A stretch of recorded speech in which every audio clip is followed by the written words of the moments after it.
প্রথমে এই ভিডিওটি দেখো, এরপর এর সিরিয়াস কমেন্ট পড়ব। দেশের বাইরে আমার কোনো ঠিকানা নেই, এটাই হলো আমার ঠিকানা। এই দেশ, এই দেশের মাটি, মানুষই আমার সবকিছু। কাজে আমি দেশের বাইরে যাব না। चलिए शुरू करते हैं। একমাত্র খালেদা জিয়া দেশের জন্য, গণতন্ত্রের জন্য লড়াই করে দেশ ছেড়ে পালায়নি। জানি। আপনি সারা জীবন দেশের মানুষের হৃদয়ে বেঁচে থাকবেন। বলো কি, তুমি সত্যি বলছো? হ্যাঁ। ঝড় তুফান ও টর্নেডোর ভয়াবহতার সামনে নিজের মাটি আঁকড়ে যে বৃক্ষ নিজের শেকড় ছাড়েনি, তিনিই বেগম খালেদা জিয়া। ঠিক বলেছো। বাংলাদেশের একজন গৃহবধূ থেকে হয়ে ওঠা নিজেই এক স্বাধীন, সার্বভৌম, আপোষহীন বাংলাদেশ।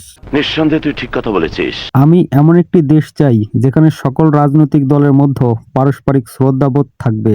আপনাদের কি মত? अच्छा ठीक है। পুরো জাতি আজ হারালাম এমন এক মমতাময়ী মাকে, যিনি দেশের জন্য, দেশের স্বার্থে ছিলেন আপোষহীন।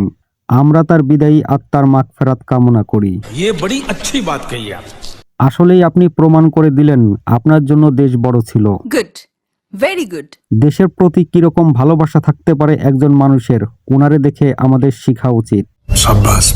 গত 15 দিন ওরা লুকিয়ে লুকিয়ে কেঁদেছিল।